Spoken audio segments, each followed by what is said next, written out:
Dear student, RSS education group में आज आप अध्ययन करेंगे सीबीएसई बोर्ड क्लास 11 हिंदी आरोह भाग 1 के काव्य खंड में कवि भवानी प्रसाद मिश्र द्वारा रचित कविता घर की याद में भवानी प्रसाद मिश्र ने घर की याद का बड़ा सुंदर मर्म प्रस्तुत किया है।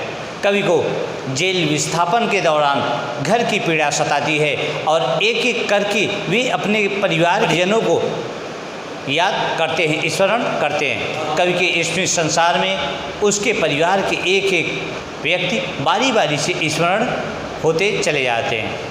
घर की याद कविता भवानी प्रसाद मिश्र द्वारा रचित पारिवारिक परिवेश की एक बहुत ही सुंदर कविता है। तो आइए, कविता आपको स्क्रीन बोर्ड पर दिखाई पड़ेगी और मैं उनका भावार्थ सहित अध्ययन कराता चलूँगा। तो आइए प्रारंभ करते हैं भवानी प्रसाद मिश्र द्वारा रचित कविता घर की याद। आज पानी गिर रहा है, बहुत पानी गिर रहा है, रात भर गिरता रहा है, प्राण मन गिरता रहा है।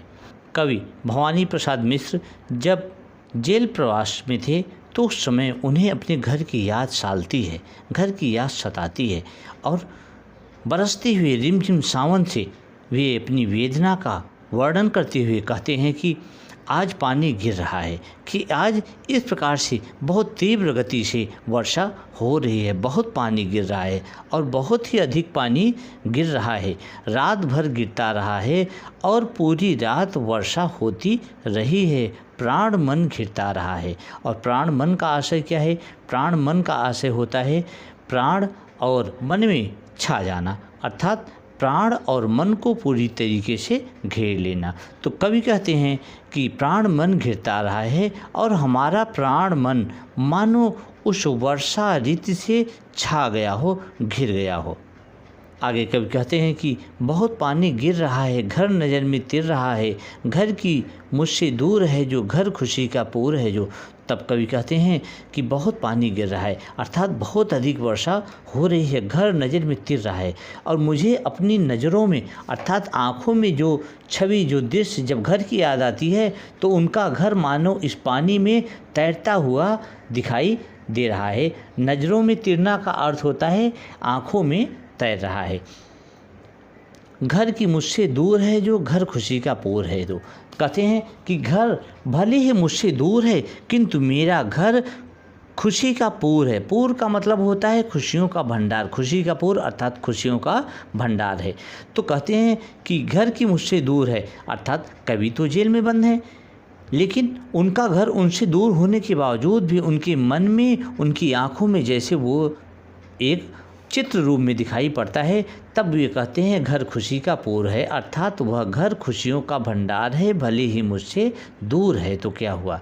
और तब भवानी प्रसाद मिश्र जी कहते हैं कि घर की घर में चार भाई, मायके में बहन आई, बहन आई बाप के घर, हाय रे प्रताप के घर। तब कवि अपना और अपने भाइयों की संख्या का वर्णन करते हुए कहते हैं कि घर की घर में चार भाई, कि हमारा जो घर है उसमें हम चार भाई हैं और चार बहनें हैं। मायके में बहन आई, और जो हमारी बहन है वह अपने मायके अर्थात हमारे घर आई होगी। ऐसा कवि जेल में रहकर विचार करता है, सोचता है। बहन आई बाप के घर, और सोचता है कि बहन जो मेरी आई है वह बाप के घर अर्थात मेरे घर, मेरे पिताजी के घर में आई है। हाय रे परिताप का घर। परिताप का अर्थ यहाँ क्या है? परिताप का अर्थ होता है अत्यधिक दुख या कष्ट। तो कहते हैं बहन आई बाप के घर, हाय रे प्रताप के घर। जब वह आई होगी तो उसने सुना होगा कि मेरे सभी भाई तो हैं किंतु मेरा सबसे छोटा भाई घर में नहीं है, वह जेल में बंद है, तो उसे कितना अधिक दुख हुआ होगा। तो परिताप का अर्थ होता है कष्ट या दुख। और तब कवि भवानी प्रसाद मिश्र जी कहते हैं कि घर की घर में सब जुड़े हैं, सबके इतने कब जुड़े हैं, चार भाई चार बहनें, भूजा भाई प्यार बहनें। कहते हैं कि घर की घर में सब जुड़े हैं, हमारा घर जो एक दूसरे से जुड़ा हुआ था, अर्थात जिसमें सभी के प्रति एक दूसरे के लिए प्रेम था। सब के इतने कब जुड़े हैं और इतना अधिक सभी घरों में लोग आपस में इतना अधिक प्रेम नहीं करते, वे एक दूसरे से जुड़े नहीं होते। 4 भाई 4 बहनें, कवि अपना परिचय देता वर्णन करता हुआ कहता है कि हम 4 भाई और 4 बहनें हैं, भुजा भाई प्यार बहनें। ये हैं जो भुजाओं को सहारा देने वाले हैं, विपत्ति में सहारा देने वाले हैं। प्यार बहनें और बहन ऐसी हैं जो हम सभी को अत्यधिक प्यार देने वाली हैं, प्यार करने वाली हैं। कहते हैं कि वे और माँ बिन पढ़ी मेरी, दुख में वह गढ़ी मेरी, माँ की जिसकी गोद में सिर रख लिया तो दुख नहीं फिर। कहते हैं कि और मेरी माँ मेरे घर में मेरी याद कर रही होंगी, वे बिना पढ़ी लिखी हैं। दुख में वह गढ़ी मेरी, गढ़ी का मतलब होता है परिपक्व होना। दुख में वे पली बड़ी हैं तो उसमें परिपक्व हैं। माँ की जिसकी गोद में सिर रख लिया तो दुख नहीं फिर। माँ मेरी ऐसी है, संसार की सभी माँ अच्छी होती हैं, लेकिन कभी अपनी माँ को और अधिक याद करते हुए और अधिक प्रेम स्नेह देते हुए कहता है कि माँ की जिसकी गोद में सिर, अपनी माँ की गोद में अगर मैंने सिर रख लिया तो दुख नहीं फिर, तो मुझे कोई भी दुख नहीं होता है। और भवानी प्रसाद मिश्र जी कहते हैं कि माँ की जिसकी स्नेह धारा का यहाँ तक भी पसारा, उसे लिखना नहीं आता जो कि उसका पत्र पाता।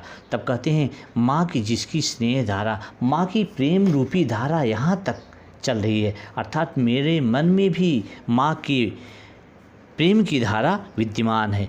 का यहाँ तक भी पसारा, जहाँ कवि जेल में बैठा हुआ है वहाँ तक भी पसारा मानी वहाँ प्रसार है उसका, उसे लिखना नहीं आता। तब कवि कहता है कि मेरी माँ को लिखना तो नहीं आता है जो कि उसका पत्र पाता, जो उसका पत्र मेरे पास तक आ पाता, इस प्रकार से वे व्यक्त करते हैं। और तब कवि कहते हैं पिताजी जिनको बुढ़ापा एक क्षण भी नहीं व्यापा, जो अभी भी दौड़ जाएं, जो अभी भी खिलखिलाएं। और कहते हैं भवानी प्रसाद मिश्र जी कहते हैं कि पिताजी जिनको बुढ़ापा, मेरे पिताजी जिनको अभी तक बुढ़ापा व्याप्त नहीं हुआ है, एक क्षण भी नहीं व्यापा और एक क्षण के लिए भी उसका प्रसार, उसका फैलाव नहीं हुआ है, अर्थात उनके ऊपर अभी बुढ़ापा स्पष्ट रूप से नहीं दिखाई पड़ता। वे शरीर से हिष्ट पुष्ट और नौजवान दिखते हैं, जो अभी भी दौड़ जाएं, जो अभी भी दौड़ सकते हैं, जो अभी भी खिलखिलाएं, जो अभी भी चुस्ती फुर्ती के साथ दौड़ते हैं और खिलखिलाकर हंसते हैं। और कवि अपने पिता के बड़प्पन की बात करते हुए कहता है कि मौत के आगे न हिचके, शेर के आगे न बिचके, बोल में बादल गरजता, काम में झंझा लहरता। तो कवि कहते हैं कि मेरे पिताजी इस तरीके से वीर और साहसी भी हैं, मौत के आगे नहीं हिचके, वे कभी मौत के आगे हिचकिचाते नहीं हैं, शेर के आगे न बिचके, और कभी शेर को देखकर उसके आगे कभी डर कर भागते नहीं हैं। बोल में बादल गरजता, और जो उनकी बोल है, जो उनके आवाज़ हैं, शब्द हैं उनकी, वो एक गर्जना के साथ तीव्र गति से वे बोलते हैं। काम में झंझा लहरता, और उनके काम में झंझा माने तूफान, लरजता माने कांपता है, और वे जब काम करते हैं तो मानो इतने वेग से, इतनी गति से काम करते हैं कि तूफान में उनको देखकर जैसे लज्जित होता हो, शर्मिंदा हो जाता हो। भवानी प्रसाद मिश्र जी कहते हैं कि आज गीता पाठ करके दंड 260 करके खूब मुग्धर हिला लेकर मूठ उनकी मिला लेकर, कहते हैं कि आज मेरे पिताजी गीता का पाठ कर रहे होंगे इस समय, दंड 260 करके अपने पिताजी के जो नियमित क्रियाकलाप का उनका समय था उसको स्मरण करते हुए कवि सोचते हैं कि वे दंड करते होंगे, उठा बैठक करते होंगे, खूब मुग्धर हिला लेकर। मुग्धर क्या होता है? मुग्धर एक प्रकार का लकड़ी का वजन आकार का बना होता है, जिसे पहलवान लोग अपने शरीर को व्यायाम करने के लिए उसे बनाते हैं, उसे चलाते हैं हाथों से। मूठ उनकी मिला लेकर, मूठ अर्थात जो हाथ से उनको पकड़ते हैं उसको खूब मिलाकर, अर्थात खूब तेजी के साथ पकड़कर जैसे उसे एक्सरसाइज करते हों, व्यायाम करते हों। जबकि नीचे आए होंगे नैन जल से छाए होंगे, हाय पानी गिर रहा है घर नज़र में तिर रहा है। और भवानी प्रसाद मिश्र जी कहते हैं कि जबकि नीचे आए होंगे, जब मेरे पिताजी अपने छत से नीचे आए होंगे, नैन जल से छाए होंगे, तो उनके नेत्र आंसुओं से भर गए होंगे, हाय पानी गिर रहा है। और इस प्रकार से कवि वेदना को प्रकट करते हुए कह रहा है कि बहुत तीव्र गति से पानी बरस रहा है, घर नज़र में तिर रहा है, और मानो मेरा घर मेरी नज़रों में ही, मेरी आंखों में ही तैर रहा हो। आगे कवि कहते हैं कि चार भाई चार बहनें, भुजा भाई प्यार बहिने, खेलते या खड़े होंगे नज़र उनको पड़े होंगे। तब ये कहते हैं कि हम चार भाई और चार बहनें हैं, भुजा भाई प्यार बहनें। भुजा भाई हैं अर्थात एक दूसरे को सहारा देने का कार्य भाई करते हैं, और प्यार बहनें, और बहनें प्यार लुटाती हैं अर्थात प्यार को प्रकट करती हैं सभी भाइयों पर। खेलते या खड़े होंगे, मेरे सभी भाई और बहन शायद खेलते होंगे या तो खड़े होंगे। ऐसा कवि जेल के दौरान, प्रवास के दौरान ऐसा विचार करता है। नज़र उनको पड़ रहे होंगे और मेरे पिताजी की नज़र उन सभी पर पड़ रही होगी, जिसके कारण वे मुझे ना पाकर अधूरा अधूरा को समझ रहे होंगे। पिताजी जिनको बुढ़ापा एक क्षण भी नहीं व्यापा, रो पड़े होंगे बराबर पाँचवें का नाम लेकर। और इस प्रकार से वे सोचते हैं, पिताजी जिनको बुढ़ापा, अपने पिताजी का वर्णन करते हुए कहते हैं कि मेरे पिताजी जिनको अभी बुढ़ापा व्याप्त नहीं हुआ है, एक क्षण भी नहीं व्यापा, एक क्षण के लिए भी अभी व्यापा नहीं है अर्थात फैला नहीं है, वे बुढ़ापे को प्राप्त नहीं हुए हैं, रो पड़े होंगे बराबर। और वे जब मेरा स्मरण किए होंगे तो रो पड़े होंगे पाँचवें का नाम लेकर, और अपने इस पाँचवें का नाम लेकर वे रो पड़े होंगे जब हमारा स्मरण उन्हें हुआ होगा।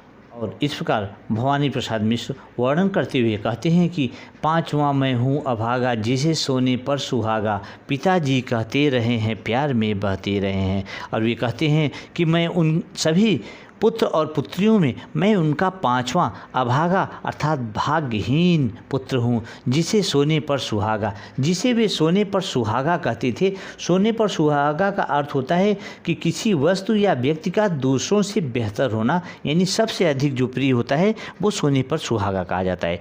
पिताजी कहते रहे होंगे, और उनके पिताजी शायद ऐसा कहते रहे होंगे कि मेरे सभी पुत्र पुत्रियों में यह सबसे मुझे प्रिय और श्रेष्ठ है, प्यार में बहते रहे होंगे। और वे प्यार में अर्थात भाव विभोर हो रहे होंगे। प्यार में बहने का अर्थ होता है कि प्रेम में भाव विभोर हो जाना। तो उनके पिताजी कवि का स्मरण करके उसके प्रेम में भाव विभोर होकर बोलते होंगे अर्थात लोगों से ऐसा कहते होंगे। आगे कवि कहते हैं कि आज उनके स्वर्ण बेटे लगे होंगे उन्हें हेटे, क्योंकि मैं उन पर सुहागा बंधा बैठा हूँ अभागा। देखिए हेटे का अर्थ क्या होता है। हेटे का अर्थ होता है गौण या हीन। कहते हैं आज उनके स्वर्ण बेटे जो उनके कभी बहुत प्रिय हुआ करते थे बेटे, आज उनके वही प्रिय बेटे लगे होंगे उन्हें हेटे। उनको लगते होंगे क्या, गौण या हीन लगते होंगे पिताजी को, अर्थात जिन बेटों को देखकर वे फूले नहीं समाते थे, उनकी प्रशंसा करते थे, आज वे सब उनको हीन लग रहे होंगे, गौण लग रहे होंगे। क्योंकि मैं उन पर सुहागा, क्योंकि मैं उन सभी में उनको, सुहागा का अर्थ है बहुत अधिक अच्छा या प्रिय था, मैं उनको उन सभी पुत्रों में बहुत अधिक प्रिय था, तो इसलिए वे मुझे स्मरण करते होंगे और अन्य बेटों को हीन और गौण समझते होंगे। बंधा बैठा हूँ अभागा, और मैं अभागा यहाँ जेल में बंद कर बैठा हूँ। इस तरह कवि भवानी प्रसाद मिश्र जेल की प्रवासी कोठरी में बंद अपने परिवारजनों के विषय में उनका स्मरण करके बार बार उन्हें याद करते हुए विचार कर रहे हैं। आगे कवि सोचते हैं, विचार करते हैं कि और माँ ने कहा होगा दुख कितना बहा होगा, आँख में किस लिए पानी वहाँ अच्छा है भवानी है। विचार करते हैं कि और मेरी माँ ने कहा होगा, ऐसा विचार किया होगा, दुख कितना बहा होगा, उसकी आँखों से कितने आंसू बहे होंगे उस दुख में, आँख में किस लिए पानी वहाँ अच्छा है भवानी। और वे कहते हैं कि मेरी माँ ने पिताजी से कहा होगा, उनको भी तो बहुत सारा दुख हुआ होगा और उनकी आंखों से आंसू बहे होंगे, आँख में किस लिए पानी। पिताजी से माँ ने कहा होगा कि आंखों में आपकी किस लिए ये आंसू आ रहे हैं, वहाँ अच्छा है भवानी जी, मेरा भवानी निश्चय ही वहाँ कुशल और अच्छे से होगा। कवि विचार करता है कि उसकी माँ उसके पिताजी को समझाती हुई कहती होंगी कि वह तुम्हारा मन समझकर और अपनापन समझकर गया है, सो ठीक ही है, यह तुम्हारी लीक ही है। कि वह तुम्हारा मन समझकर गया है और अपनापन, अपने आप को तुम्हारे जैसा बनाने के लिए अपनापन अपना समझकर वह जेल में गया है, अर्थात गया है सो ठीक ही है, गया है तो अच्छा है, कोई उसमें बुराई नहीं है, यह तुम्हारी लीक ही है। लीक का मतलब क्या होता है, तुम्हारी परंपरा, जो तुमने परंपरा प्रारंभ की थी, अर्थात जो स्वतंत्रता की ज्वाला तुम्हारे मन में थी, उसी स्वतंत्रता की राह में तुम्हारा पुत्र भी चल रहा है, तो यह तुम्हारे लिए ही है। अगर वह गया है तो ठीक है, कोई गलत उसने कार्य नहीं किया है। ऐसा उसकी माँ उसके पिताजी को शायद समझाती होंगी। इस प्रकार से कवि भवानी प्रसाद मिश्र जेल की कोठरी में ऐसा विचार कर रहे हैं और उसकी माँ उसके पिताजी को समझाते हुए कह रही होगी कि पाँव जो पीछे हटाता को मेरी लजाता, इस तरह हो न कच्चे रो पड़ेंगे और बच्चे। वे उसके पिताजी को समझाती हुई कहती हैं कि हमारा पुत्र भवानी अगर अपने पैरों को पीछे हटा लेता, उस राह से अपने कदम पीछे कर लेता, कोख मेरी ले जाता, तो मेरी कोख को, जहाँ मैंने उसको पाला था 9 महीने, उस कोख को मेरी शर्मिंदा कर देता। इस तरह हो न कच्चे। और उसकी माँ उसके पिताजी से कहती है कि इस तरीके से तुम कच्चे अर्थात कमज़ोर मत हो, रो पड़ेंगे और बच्चे। घर में जो और भी बच्चे हैं वे तुम्हारी इस स्थिति को देखकर वे भी रोने लगेंगे। अगर तुम ही रोने लगोगे तो बच्चे भी रोने लगेंगे, वे अधिक समय तक अपने आप को नहीं रोक पाएंगे। और कवि विचार करते हैं कि पिताजी ने कहा होगा, हाय कितना सहा होगा, कहाँ मैं रोता कहाँ हूँ, धीर मैं खोता कहाँ हूँ। कि पिताजी ने इस तरीके से माँ के कहने के पश्चात पिताजी ने कहा होगा, हाय कितना सहा होगा, कितना उन्होंने दुख सहा होगा, कहाँ मैं रोता कहाँ हूँ। और वे माँ से बोले होंगे, कहाँ रोता हूँ, धीर मैं खोता कहाँ हूँ, और मैं धैर्य अर्थात धीरज को खो नहीं रहा हूँ, समाप्त नहीं कर रहा हूँ। तब कवि कहते हैं कि हे सजीले हरे सावन, है कि मेरे पुण्य पावन, तुम बरस लो वे न बरसे, पाँचवें को वे न तरसे। कवि भवानी प्रसाद मिश्र जी कहते हैं कि हे मेरे सजीले अर्थात सुंदर, मन को भाने वाले हरे भरे सावन, हे मेरे पुण्य पावन, हे मेरे पवित्र सावन, पुण्य और पवित्र सावन, तुम बरस लो वे न बरसे, तुम बरस लो, तुम भले ही बरस लो, किंतु उनके नेत्र ना बरसें, 5वें को वे ना तरसे। और इस 5वें पुत्र के लिए वे तरसे नहीं, वे लालायित ना हो, कष्टमय ना हो। तरसने का अर्थ होता है कल्पित अर्थात कष्टमय होना। परिवारजनों की कल्पना करते हुए फिर विचार करता है कि मैं मज़े में हूँ, सही है, घर नहीं हूँ, बस यही है, किंतु यह बस बड़ा बस है, इसी बस से सब विरस हैं। कवि भवानी प्रसाद मिश्र जी सोचते हैं कि विचार करते हैं कि मैं मज़े में हूँ, सही है, घर नहीं हूँ, बस यही है, मेरा घर अब यही इस समय है, घर भले ही मैं नहीं हूँ, किंतु उन्हें ऐसा आभास हो जाए मेरे प्रियजनों को, मेरे घर वालों को, कि मैं मज़े में अर्थात आराम में हूँ और सही सलामत हूँ, किंतु यह बस बड़ा बस है। किंतु यह बस कह देना, बस अर्थात उनके बस में ऐसा नहीं होगा सोच पाना कि मैं अच्छे से हूँ, ऐसा कवि कहना चाहता है। इसी बस से सब विरस है, इसी बस माने सब स्वीकार लें, जिसे सब समझ लें कि हाँ सब सही है, सब विरस है अर्थात विरक्त हैं, दूर हैं। और कवि कल्पना करता है तब कि किंतु उनसे यह न कहना, उन्हें देते धीर रहना, उन्हें कहना लिख रहा हूँ, उन्हें कहना पढ़ रहा हूँ। तो कवि कहता है कि किंतु हे मेरे हरे भरे मन भावन सावन, उनसे यह न कहना कि मैं किस स्थिति में हूँ, उन्हें देते धीर रहना, उन्हें धैर्य बंधाते रहना, उन्हें कहना लिख रहा हूँ। उनसे यह जरूर कह देना, स्पर्श करा देना कि मैं अपनी लेखनी को चला रहा हूँ अर्थात मैं लिख रहा हूँ, उन्हें कहना पढ़ रहा हूँ कि मैं इस समय बैठकर इस जेल की कोठरी में आराम से पढ़ रहा हूँ, ऐसा उन्हें एहसास करा देना।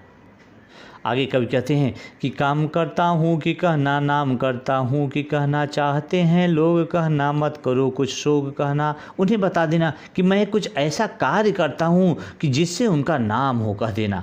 चाहते हैं लोग, कहना मत करो कुछ शोक कहना। और वे चाहते हैं, अगर लोग तुमसे ये सब कहना चाहते हैं, मेरी स्थिति के विषय में बताना भी चाहते हैं, कुछ और भी कहना चाहते हैं, तो मत करो कुछ शोक कहना। उनसे कह देना कि वे जरा सा शोक अर्थात दुख ना करें।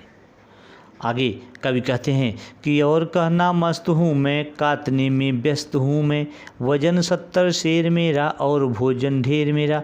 कवि कहते हैं कि और मेरी माँ से, मेरे प्रियजनों से, मेरे पिता से बता देना कि कह देना मस्त हूँ मैं अर्थात मैं प्रसन्न हूँ, मुझे कोई तकलीफ़ कोई दुख नहीं है। अगर वे ऐसा सोच रहे होंगे मैं दुखी हूँ, कष्ट में हूँ, ऐसा सोचकर उनको भी कष्ट हो रहा होगा, तो उन्हें बता देना कि मैं दुख में नहीं हूँ, मैं कष्ट में नहीं हूँ, बल्कि मैं खुश हूँ, काटने में व्यस्त हूँ। मैं अपना जीवन, अपना समय काटने में व्यस्त हूँ इस समय। वजन 70 शेर मेरा। अगर वे सोच रहे होंगे कि मैं जेल में मैं खाता पीता सही से नहीं हूँ जिसके कारण मेरा वज़न कम हो गया होगा, तो उनसे बता देना कि मेरा वज़न 70 शेर है। एक शेर शायद 1.25 किलो के आसपास ऐसे कुछ होता होगा। तो कभी आगे कहते हैं और भोजन ढेर मेरा, और मेरा जो भोजन है वो ढेर सारा भोजन है। ऐसा नहीं है कि मैं बहुत हल्का अल्प आहारी नहीं हूँ, बल्कि मैं पेट भर भोजन करता हूँ। ऐसा उन्हें एहसास दिला देना, ऐसा उनसे कह देना।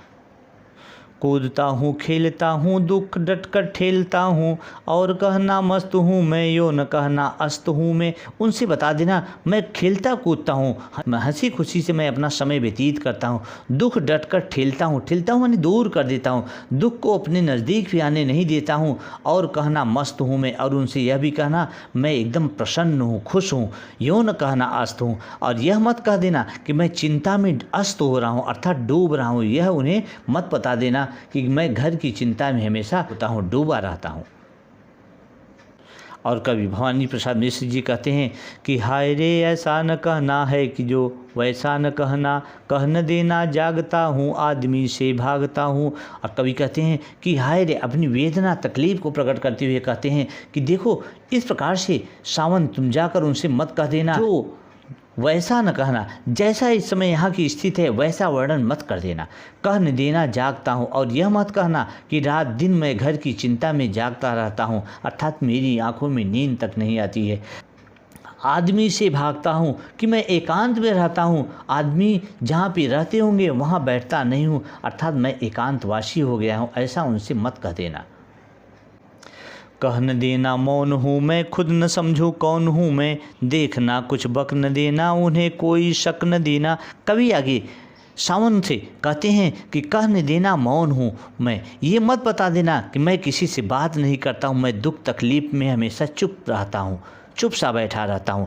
खुद न समझूँ कौन हूँ मैं, कि जिसके कारण मैं स्वयं अपने आप को, अपना अस्तित्व ना समझ सकूँ।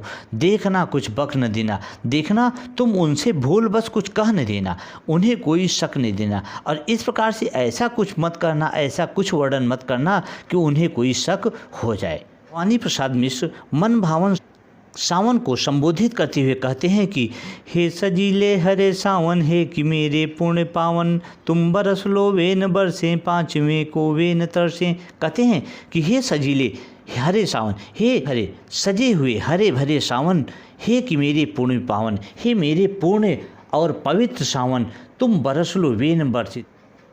तुम आज भले ही इतना अधिक वर्षा कर रहे हो तो तुम ही बरस लो वे न बरसे, उनकी आंखें ना बरसे अर्थात उनके आंखों से कष्ट वाले आंसू ना बहें, कष्टमय आंसू ना बहें। पाँचवें को वे न तरसे, वे सभी परिवार के पुत्रों के साथ खुश रहें और इस पाँचवें पुत्र के लिए तरसे नहीं, तड़पे नहीं। तो इस प्रकार भवानी प्रसाद मिश्र जेल प्रवास के दौरान अपने परिवार के प्रियजनों को स्मरण करते हुए ऐसा व्यक्त करते हैं। और बात करते हैं कविता में काव्य सुंदर या काव्य सुंदर के तत्व की। तो देखिए, भाषा के अंतर्गत सरल एवं सहज भाषा का प्रयोग किया गया है, बोली खड़ी बोली का प्रयोग किया गया है, और छंद तुकांत युक्त छंद का प्रयोग किया गया है। तो बच्चों, आशा है यह वीडियो आपको पसंद आई होगी। अगर वीडियो आपको अच्छी लगी हो तो सब्सक्राइब, लाइक और बेल आइकन की बटन को ओके करना ना भूलें, और अधिक से अधिक अपने मित्रों को, दोस्तों को शेयर करना ना भूलें। तो आज के लिए बस इतना ही। Thank you so much.